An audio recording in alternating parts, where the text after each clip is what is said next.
ಗೋಕಾಕದಲ್ಲಿ ಪೊಲೀಸರ ದಬ್ಬಾಳಿಕೆ ವಿರುದ್ಧ ಇವತ್ತು ಗೋಕಾಕ್ನಲ್ಲಿ ಪ್ರತಿಭಟನೆ ಮಾಡಿದ್ರಿ. ಏನ್ ಹೇಳಕ್ ಬಯಸ್ತಾರೆ?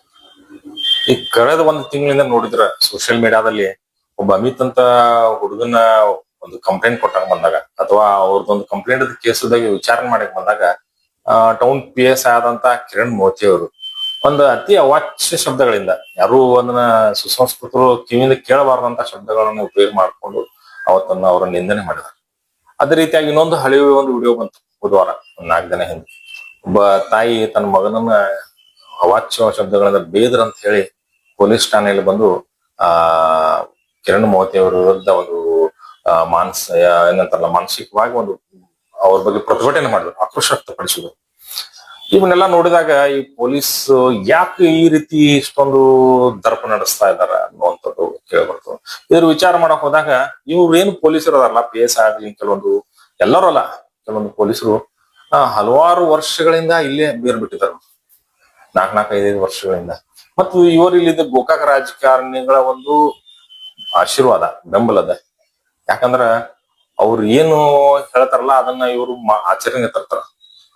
ಯಾಕಂದ್ರೆ ಇವತ್ತು ಗೋಕಾಕದಲ್ಲಿ ಹೇಳಲಾಗ್ತದ, ಗೋಕಾಕ ರಾಜಕಾರಣ ಪೊಲೀಸ್ ಸ್ಟೇಷನ್ ಇಂದ ಕಂಟ್ರೋಲ್ ಮಾಡ್ಲಾಗ್ತದ ಅಥವಾ ಪೊಲೀಸರ ಮುಖಾಂತರ ಈ ತಮ್ಮ ವಿರೋಧಿಗಳನ್ನ ಹತ್ತಿಕ್ಕುದಾಗ್ಲಿ ಅಥವಾ ಅವ್ರನ್ನ ಮನೆಗೆ ಬಾಯ ಬಂದ್ ಮಾಡೋದಾಗ್ಲಿ, ಅವ್ರ ಮೇಲೆ ಸುಳ್ಳು ಕೇಸ್ಗಳ ಹಾಕಿ, ಅಟ್ರಾಸಿಟಿ ಕೇಸ್ಗಳ ಹಾಕಿ, ಅಥವಾ ಅವ್ರ ಏನಾದ್ರು ಪ್ರತಿಭಟನೆ ಮಾಡಿದ್ರೆ ಅವ್ನ ಹೆದರಿಸುವುದು, ಅವ್ರ ಆಸ್ತಿಗಳ ಮೇಲೆ ಒಂದು ಕೇಸ್ ಹಾಕುದು, ಅಥವಾ ಅವ್ರ ಪಕ್ಕದಲ್ಲಿರುವಂತಹ ಗುಂಡಾಗಳ ಅಥವಾ ಅವರು ಅಣ್ಣತಮ್ಮರನ್ನ ಜಗಳ ಹಚ್ಚುದಾಗ್ಲಿ, ಇದೆಲ್ಲ ಒಂದು ಪೊಲೀಸರ ಮುಖಾಂತರವಾಗಿ ನಡೆಸುವಂತ ಒಂದು ವ್ಯವಸ್ಥೆ ಅದ. ಮತ್ತು ಅದಕ್ಕಾಗಿ ಅವ್ರಿಗೆ ರಾಜಕೀಯ ಜನರ ಆಶೀರ್ವಾದ ಇರೋದ್ರಿಂದ ಅವರಿಗೆ ಯಾವುದೇ ಭಯವಾಗ್ಲಿ ಭೀತಿ ಆಗ್ಲಿಲ್ಲ. ಈಗ ನೋಡ್ರಿ, ಇವತ್ತು 2 ಇನ್ಸಿಡೆಂಟ್ ನಡೆದ್ರು ಆ ಪೊಲೀಸ್ ಮೇಲೆ ಯಾವುದೇ ಕ್ರಮ ತೆಗೆದುಕೊಳ್ಳಲಿಕ್ಕೆ ಹೈಯರ್ ಆಫೀಸರ್ ಸಹ ಹೆದರುವಂತ ವ್ಯವಸ್ಥೆ ಅದ. ಯಾಕಂದ್ರೆ ಇವರು ಒಂದು 20 ವರ್ಷಗಳಿಂದ ಈ ಪೊಲೀಸ್ ಗೋಕಾಕದ ಒಂದು ಇತಿಹಾಸ ನೋಡಿದ್ರ ಯಾರ್ಯಾರು ಇಲ್ಲಿ ರಾಜಕೀಯ ವಿರೋಧಿಗಳದಾರ, ನಮ್ಮ ಗೋಕಾಕ ರಾಜಕಾರಣದ ವಿರೋಧಿಗಳ ಏನದಾರ ಅವ್ರನ್ನೆಲ್ಲರೂ ವ್ಯವಸ್ಥಿತವಾಗಿ ಮಟ್ಟ ಹಾಕಿದಾರ.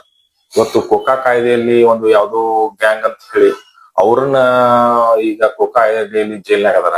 ಮತ್ತು ಆ ಇನ್ಸಿಡೆಂಟ್ಸ್ ನಲ್ಲಿ ಪೊಲೀಸರು ಏನ್ ಮಾಡ್ತಾರಂದ್ರ ಗೋಕಾಕ್ನಲ್ಲಿರುವಂತ ಎಲ್ಲ ಗಣ್ಯ ವ್ಯಕ್ತಿಗಳನ್ನ ರಾತ್ರಿಯಲ್ಲಿ ವಿಚಾರಣೆಯ ನೆಪದಲ್ಲಿ ಪೊಲೀಸ್ ಸ್ಟೇಷನ್ ಕರೆಸಿ ಅವ್ರಿಗೆಲ್ಲ ಅವ್ರನ್ನ ರಾತ್ರಿ ಎಲ್ಲ ಅವ್ರನ್ನ ಟ್ರೀಟ್ಮೆಂಟ್ ಮಾಡಿ ಟಾರ್ಚರ್ ಕೊಟ್ಟು ಮತ್ತೆ ಅವರಿಂದ ಸುಮಾರು 8 ಕೋಟಿವರೆಗೆ ದುಡ್ಡು ಸಂಗ್ರಹ ಮಾಡಿದ್ರು. ಇದು ನ್ಯೂಸ್ ಪೇಪರ್ ಅದ.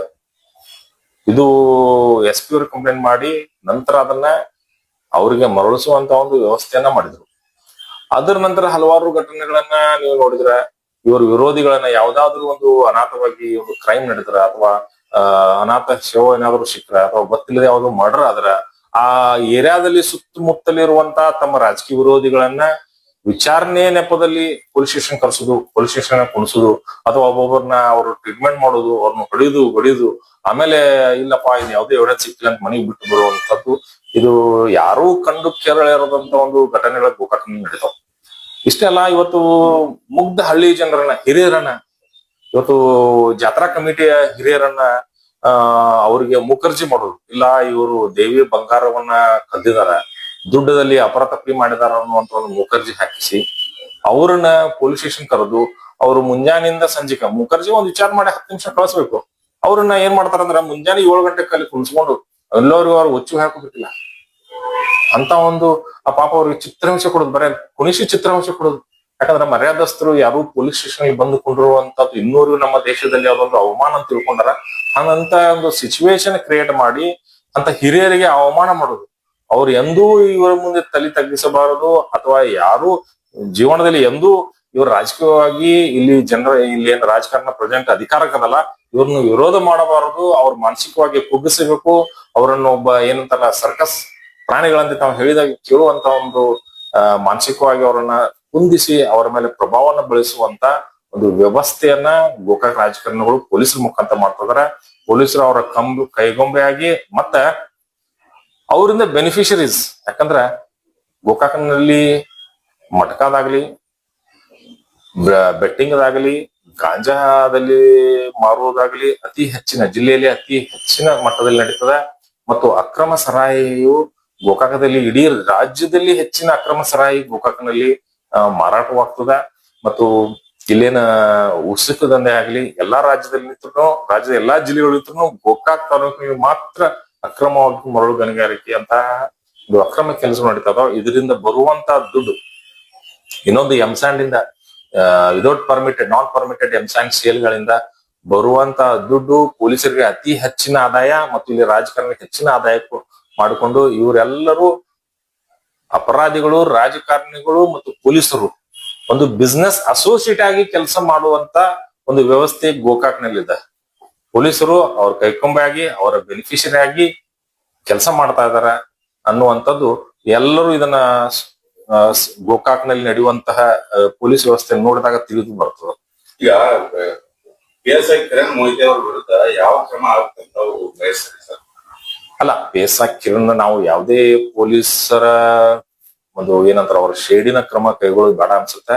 ಅವ್ರನ್ನ ಏನು ತಮ್ಮ ಡಿಪಾರ್ಟ್ಮೆಂಟ್ ಅಲ್ಲಿ ಯಾವ ರೀತಿ ಅವ್ರ ಮೇಲೆ ಶಿಕ್ಷೆ ಆಗ್ಬೇಕು, ಮತ್ತೆ ಅಂತವ್ರು ಇಲ್ಲಿಂದ ಗೋಕಾಕದಿಂದ ವರ್ಗಾವಣೆ ಆಗ್ಬೇಕು. ನಮ್ಮ ಬೇಡಿಕೆ ಮೊದಲು ಇನ್ನೇ ಬೇಡಿಕೆ ಇಟ್ಟಿದ್ನಲ್ಲ, ಹೋದ್ಸಲ SP ಇದ್ದಾಗ ಅವರು ಕಿರಣ್ ಮೊಯ್ತೆ ಅವರು ಗ್ರಾಮೀಣ ಇದ್ರು, ಅವ್ರನ್ನ ಟೌನ್ ಹಾಕೊಂಡ್ ಟೌನ್ದಾಗ ವಾಲಿಕಾರ ಇದ್ರು, ಅವ್ರನ್ನ ಗ್ರಾಮೀಣ ತಗೊಂಡ್ ಬಂದ್ರು. ಅಂದ್ರ ಇದು ಇಲ್ಲಿ ಗೋಕಾಕ್ ರಾಜಕಾರಣಿಗಳ ಒಂದು ಹಿಡಿತ.